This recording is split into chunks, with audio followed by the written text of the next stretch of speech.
नमस्कार। इस वक्त मैं अयोध्या की मिल्कीपुर सीट पे हूँ। ये वो अयोध्या है जहाँ से भारतीय जनता पार्टी को करारी हार मिली और जिसकी वजह से आज भारतीय जनता पार्टी बैसाखी पर है, नरेंद्र मोदी बैसाखी पर है। इसी अयोध्या के सांसद लल्लू सिंह ने ये बात कही थी कि मोदी जी को 400 सीटें इसलिए चाहिए क्योंकि उनको संविधान बदलना है और उनकी इस बात से नाराज होकर अयोध्या के लोगों ने नरेंद्र मोदी को बैसाखी पर ला दिया और भाजपा को करारी शिकस्त दी। मिल्कीपुर में फिर चुनाव है। अवधेश प्रसाद क्योंकि सांसद बन गए हैं, उनके बेटे अजीत प्रसाद उस मिल्कीपुर सीट से चुनाव लड़ रहे हैं और उनके सामने भारतीय जनता पार्टी से चंद्रभान पासवान है।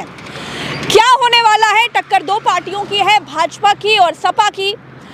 मिल्कीपुर के लोगों ने क्या सोचा है, इस पर बात करेंगे। हमारे साथ भरत जी हैं, क्योंकि मैं जब कैमरे पर लोगों की राय, लोगों को समझ रही थी कि क्या हो रहा है, तब आप कैमरे के पीछे थे, आपने लोगों से बातचीत करी। भरत जी, आपका अनुमान क्या है, मिल्कीपुर किस तरफ जा रहा है? प्रज्ञा जी, अनुमान नहीं है। हमने मिल्कीपुर को बहुत कायदे से और गौर से देखा है, समझा है, जाना है, बूझा है। गली गली मोहल्ले मोहल्ले हम यहाँ घूमे हैं।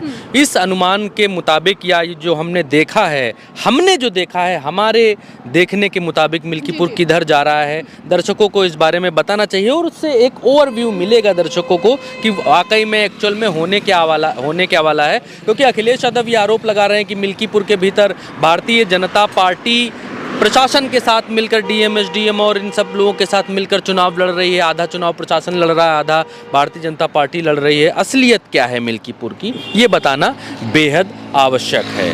मिल्कीपुर के भीतर प्रज्ञा जी, सबसे बड़ी बात यह है कि मिल्कीपुर के भीतर भारतीय जनता पार्टी का जो प्लस पॉइंट हर जगह, हर उपचुनाव में रहा है कि मुस्लिम वोटर्स वाले जो इलाके हैं, उन इलाकों में ऐसा प्रशासन, पुलिस वाले ऐसे तैनात कर दिए जाएं जो मुस्लिम महिलाओं से के बुर्के हटवाएं या फिर उनको जो है उनके आधार डॉक्यूमेंट्स चेक करें। हाँ। और उनको इस वजह से ये एक ऐसी चीज है जो पिछले तमाम चुनावों में देखी गई है और विपक्ष आरोप लगाता आया है जी, उनके मन में इस वजह से डर पैदा हो और वो पोलिंग बूथ तक नहीं पहुंच सके। हाँ। लेकिन मिल्कीपुर के भीतर भारतीय जनता पार्टी का ये हथकंडा फेल होता हुआ दिखाई देता है, क्योंकि यहाँ पर 3.5 लाख वोटर्स में 1.5 लाख वोटर्स सिर्फ और सिर्फ SC ST कम्युनिटी से आते हैं।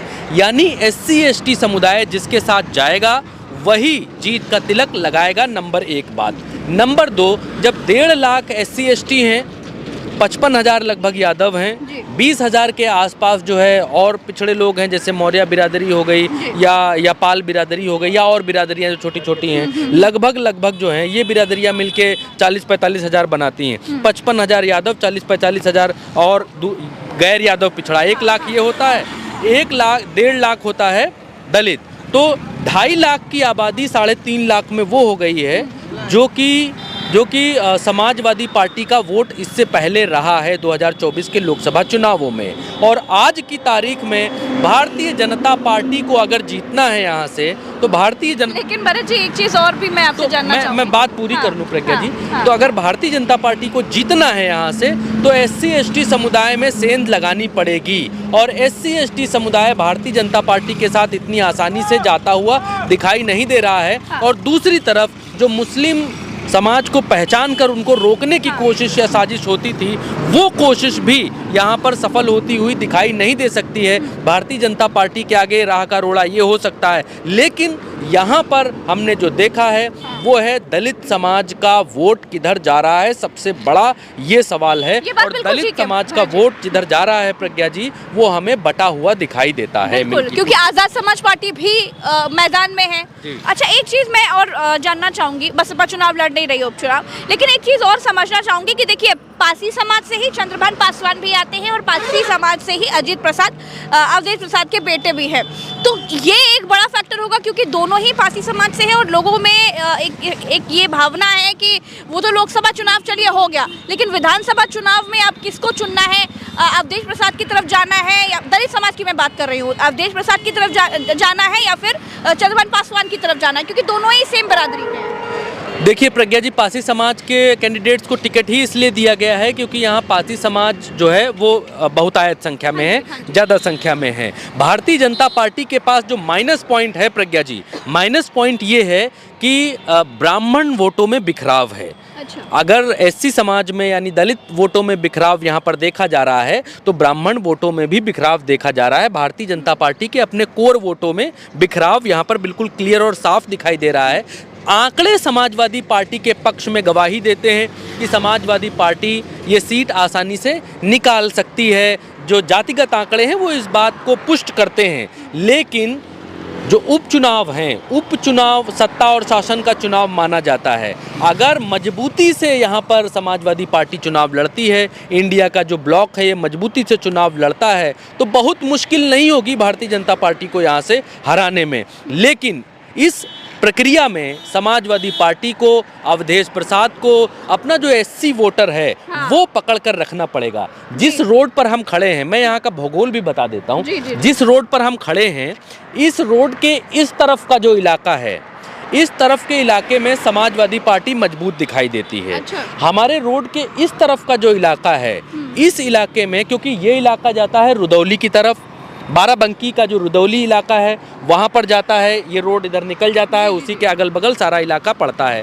तो रुदौली से आते हैं भारतीय जनता पार्टी के जो कैंडिडेट हैं, क्योंकि वो यहाँ के रहने वाले नहीं हैं, तो जो ये वाली बेल्ट है, इस वाली बेल्ट में भारतीय जनता पार्टी मजबूत दिखाई देती है।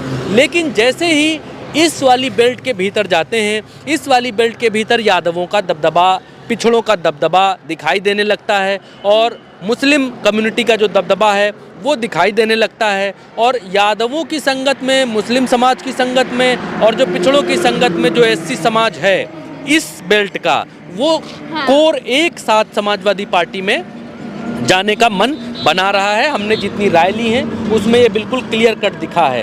अब मिल्कीपुर दो धड़ों में बटा हुआ हमें दिखाई देता है, एक रोड के इस तरफ का इलाका और दूसरा रोड के उस तरफ का इलाका। तो भारतीय जनता पार्टी के लिए ये कहा जाता था कि शासन सत्ता का चुनाव है।